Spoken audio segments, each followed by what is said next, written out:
Welcome to a day in the life of the average jungle main. Top's pinging for another gank, as even though he's already ahead, he still can't win 1v1. But spam pinging and typing that Drake's up, and that Zot shouldn't even be topside, even though they're dead. Guides say he should be farming, and his Krugs are still up. His blue's about to spawn, so he needs to get bot to protect it. But hold on here, the enemy blue's also spawning, so maybe he should take that instead. But wait, he has 1,400 gold that needs to base at some point. Oh man, it's no wonder people say jungle is confusing. There's like 6 different decisions Zot could make right now, and the best and most relatable part of all of it, whichever one he picks, it's gonna be wrong, because in the end, it's always the jungler's fault. Jokes aside here, guys, there is just always so much to do as the jungler. Camps to clear, lanes to gank, objectives to secure, and between your team's spam pings, it can literally feel impossible to ever know what the correct play is. Which is exactly why in this week's lesson of our Diamond in 90 Days challenge, Hector introduced Zot to what he calls the rules of the jungle. A selection of simple fundamentals that, once you understand it, will mean no matter what's happening, you're always gonna have a good idea of what you should be doing. And remember, this video is just one part of our ongoing Diamond in 90 Days series, where we take a brand new jungler and push to get them diamond in just 90 days. Each week, you'll follow along with the lessons he learns, the obstacles he faces, and see real-time the progress he makes, even getting access to next week's lessons before anyone else. Pair that with our newly updated champion clear course that teaches you the fastest way to clear on your champion, and you are going to be climbing through the ranks in no time. The best part, you can try all of this out completely risk-free, since if you don't rank up while actively using skill capped, you get your money back, no questions asked. You can unlock all of this right now through the discount you can only get from the link below. So what are you waiting for? Click the link in the description below to get the rank you've always wanted. Now, typically, as we all know, most junglers start their game with a full clear into Scuttle, aiming to take it right when it spawns at 3 minutes and 30 seconds. And after last lesson, like we know, the faster you finish that first clear, the more you're going to have to work with, whether that's looking for an early gank or just making sure you're in position for Scuttle on spawn. But once you do take that Scuttle, you enter what's often referred to as dead time. Now, if you're not familiar with dead time is the short window where all your camps are down and you've got a little bit of free time where you're able to do what you want on the map without the cost of delaying your camps. So let's say you finish Scuttle around 3 minutes and 35 seconds. This is going to give you around 40 seconds before your first camp starts to respawn, meaning you can use that time to either look to pressure top or mid, or even just base early, buy some items, and look to gank bot, or vice versa, depending on which side of the map you started your clear on. But regardless of what you choose to do with that time, there's one thing you always want to make sure of, and that brings us to our very first rule of the jungle. Be at your camps when they respawn. No matter what, you should always aim to be at either Krugs or Gromp, depending on which side you started at the 4-minute 20 mark. And since it typically takes about 20 seconds to walk to either one from base without boots, that means you should be thinking about recalling somewhere around the 4-minute mark. And there are 2 very important reasons for this. The first being, as Hector explained to Zot in this week's lesson. Basically, as I'm doing the respawning Krugs, if I'm here as they respawn, my Raptors haven't spawned yet, my Wolves haven't spawned yet, and my Gromp hasn't spawned yet. So what does that mean? It means that as I'm doing Krugs, the enemy jungler can't take the other camps as I'm doing them. That makes sense? Yeah. So basically, that leaves no room for counter jungler at all. Exactly. So it's almost impossible to punish you because you're at the camp exactly as they respawn. So let's just simulate this. Kill this camp. Then, oh well, my red's respawning right now. Kind of works out. Okay. And see, my Raptors are right here. The enemy jungler would have to be here right on this timer, this exact timer, to even contest this camp. So, yeah. Same thing here. My Wolves are respawning very soon. They should be up now. Yeah, there. So, it's impossible to get punished this way.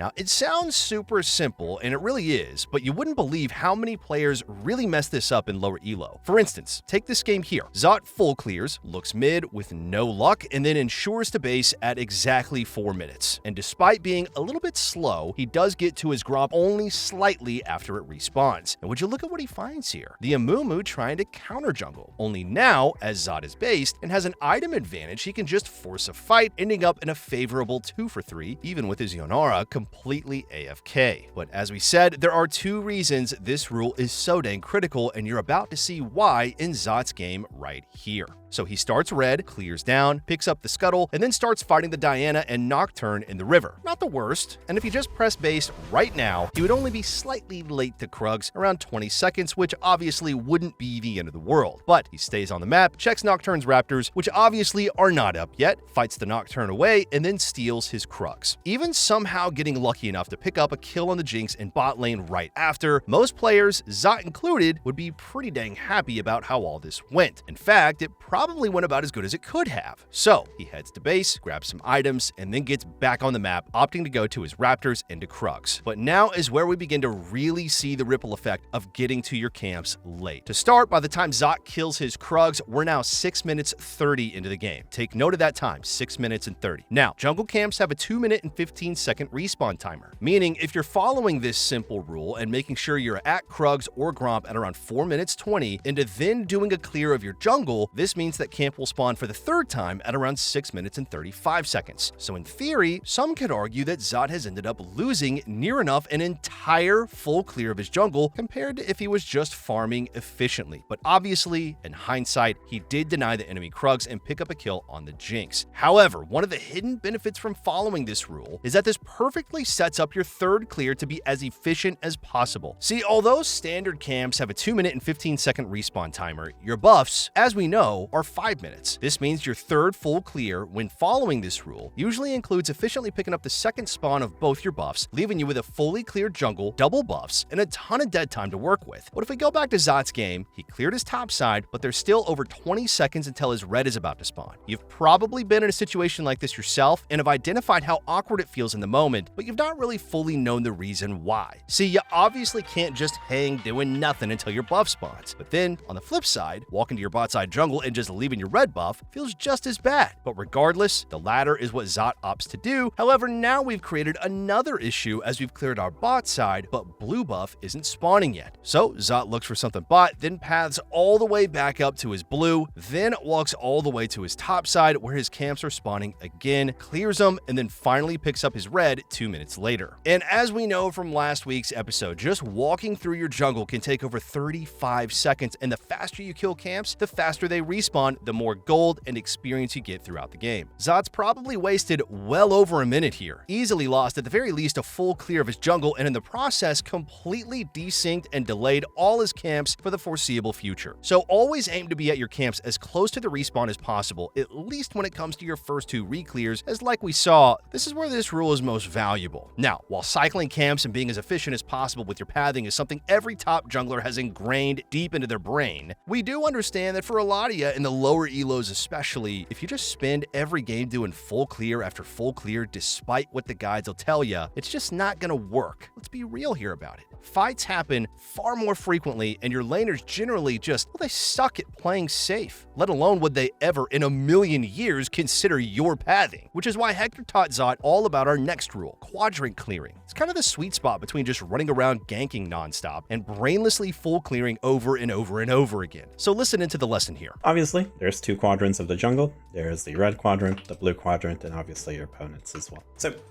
a simple rule that I like to follow is that I do not leave a quadrant of the jungle without killing every camp in that quadrant. So let's say I'm coming from base and I enter my bot side quadrant. I will not leave this. I will not go do dragon. I will not gank. I will not do anything until I kill every camp in this quadrant. Make sense? Yep. So simply put, I kill this. All right, my raptors are up.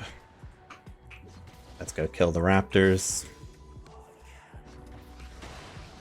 Boom, boom, boom. Okay, why do we do this? And number one, it makes it so you don't have to enter this area ever again. You don't ever want to like do something like this where you kill your Krugs, then you gank bottom, and then you kind of want to base, but your raptors are still up. Can I get what I'm saying? So it's like, yeah, you're wasting a lot of time walking around, right? Yeah. So you're like inefficient. Yes. You want to think of like your movement speed as kind of like a resource. Like you have a limited amount of movement speed throughout the game. Like there's only so many units you can walk. You don't want to like spend it like, Yeah. okay, I want to go here, but now I have to go here.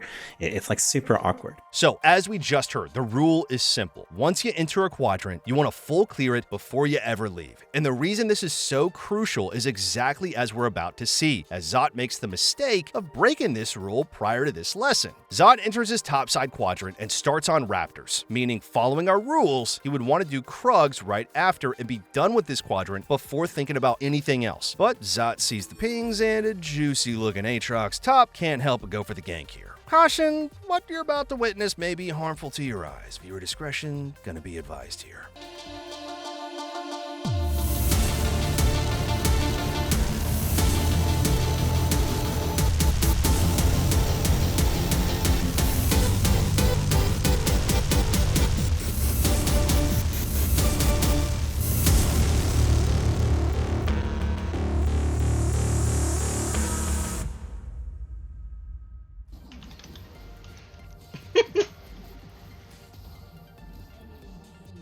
Oh no. But even worse than that play was the fact that the gank comes at an even higher cost. If Zot had just cleared Krugs, then done whatever that was, he could open bot, grab his bot quadrant, and pretend like nothing ever happened. But instead, his Krugs are now just going to end up sitting up there alive and not cycling, which may not seem like a big deal to you, but it just means he's not only down an entire camp, but the next time he gets up to it, it's going to be under-leveled and rewarding less experience. Now, after hearing all of this talk about quadrants, listen man, I already know what you're thinking, as Zot had the exact same question in their lesson. So, I mean, this makes a lot of sense. I understand it. But, so would you just never gank then unless you've cleared that whole quadrant? Even if it's like a completely free gank bot, you know you can go there, get a double kill, help your team out. You would still prioritize doing your quadrant and then going down there. Yeah. So that is a great question. And that is why I mentioned that thing at the start about junglers griefing themselves to be smart. That's like the whole point of me mentioning that. Let's say, yeah, there's just like a super free gank. Are you telling me I have to like I have to go raptors and then gank? What if you do that, you might miss the kill, right? Like that's really fucking stupid.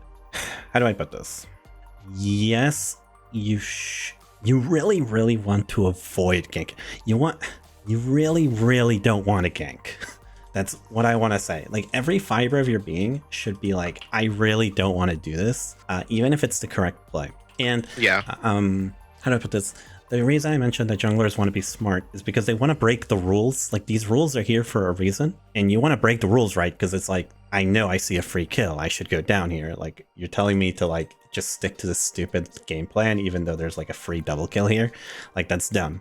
But the rules exist for a reason, and most people aren't smart enough when to break them. And, well, I guess Zot really isn't that smart, as in one of our very next games, he completely skipped Krugs, leaving his quadrant and picking up a triple before having to do the walk of shame back to his Krugs. What a dumbie. But yeah, obviously what Hector's really doing here is conditioning Zot to always prioritize quadrants. That doesn't mean you should ignore a free kill. Of course, you go for that free kill. But the point Hector's hammering in is simple. You should feel bad about ever leaving a quadrant unfinished. Why is that? Because that mindset forces you to think more critically about your pathing and your decision making. And over time, it's going to build the discipline that separates good junglers from bad ones. Kind of like if you're a laner, should you really leave lane when there's a wave just because there's a random fight breaking out in the river?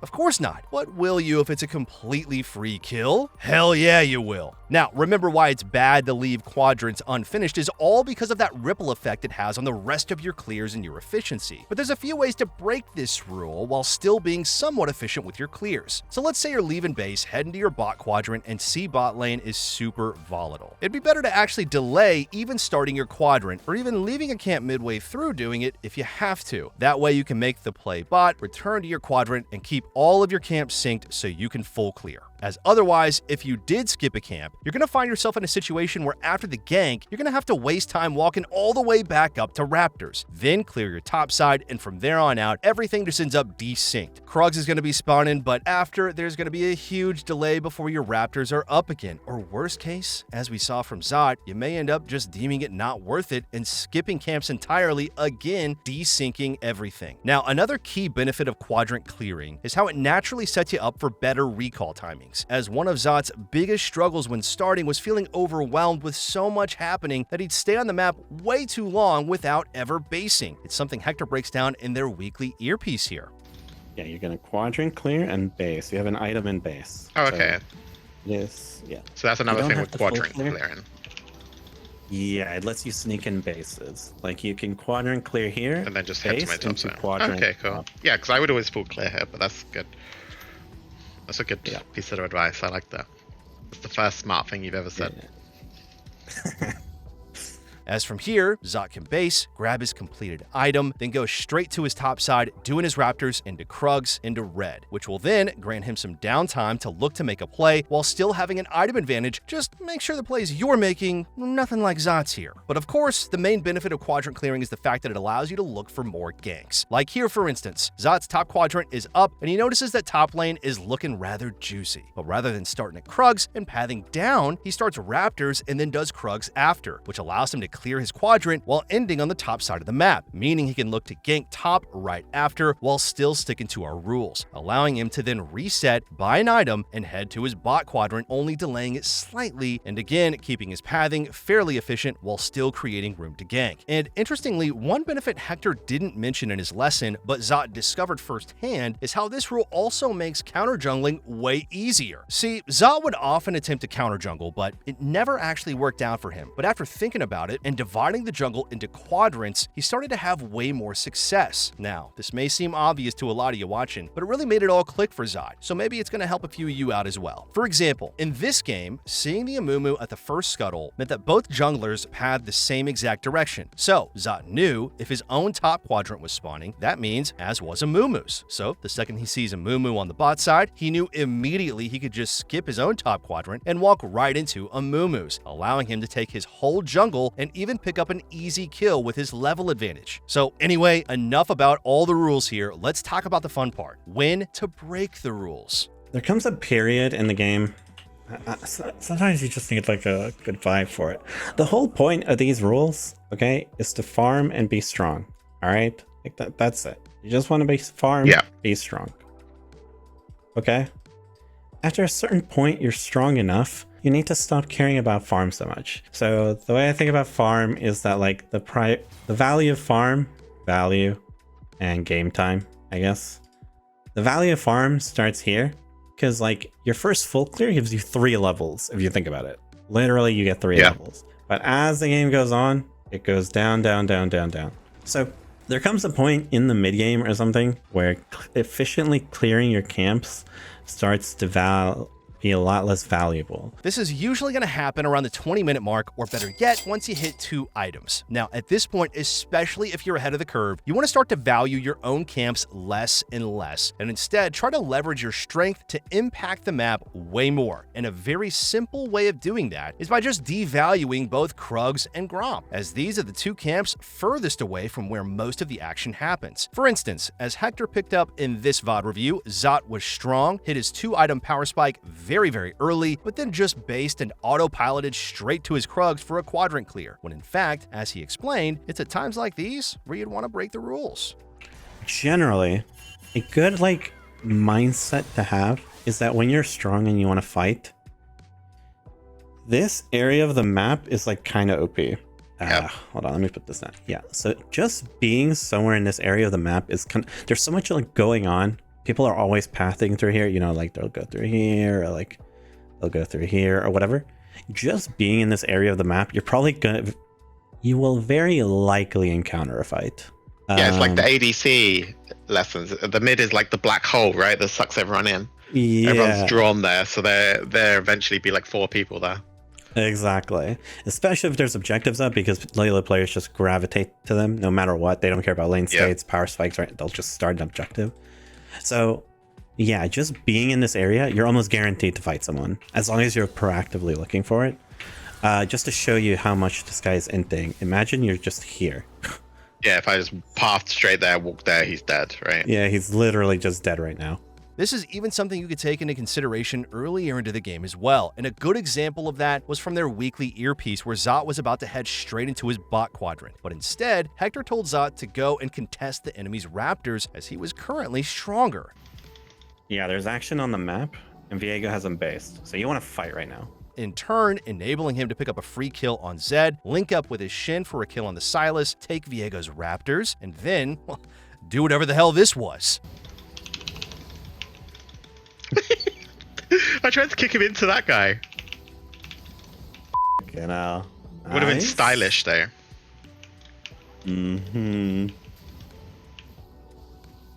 So that's all of that rule we talked about. It happens early in the game too. You just based, you just bought items, you just leveled up. Skip your camps, just go brawl to the death.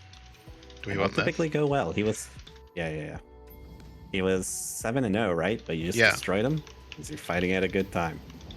So rather than just continuing to power farm once you hit that point, you instead want to treat your jungle camps more so as breakpoints. So that's thinking about whether a full clear or even just a camp is going to give you either an item or get you a level up. Otherwise, you just want to be instead playing like, well, I guess like every other spam gank and jungler out there. Only by following our rules for the early game, you should have an advantage here. Now, there is a ton more to cover here when it comes to mid to late game pathing, how to adjust your clears, where you should actually be pathing to increase your gank success rate, and how to use concepts like transition ganking to stay active on the map without falling behind in farm. We break all of this down in the full lesson because, well, this video here is just one piece of the full journey. As a Skill Cap subscriber, you're going to get full access to every in-depth lesson, every VOD review, as well as every live coaching session. The exact same lessons Zod is being taught right now to get him to Diamond. Every mistake he makes, every question he asks, and exactly how he applies what Hector teaches in real games. And the best part about it, you can already gain access to next week's lessons and all future content before anyone else. All completely risk-free, as if you don't rank up while actively using Skill Cap, you're gonna get your money back. No questions asked. Check out the link in the description below to gain a special Diamond in 90 Days discount code and begin your journey today. All right, and that will do it for this one, everyone. We want to thank you all for joining us on the Diamond in 90 Days journey, and we here at Skill Cap want to thank you all for watching another one. We'll catch you in the next episode.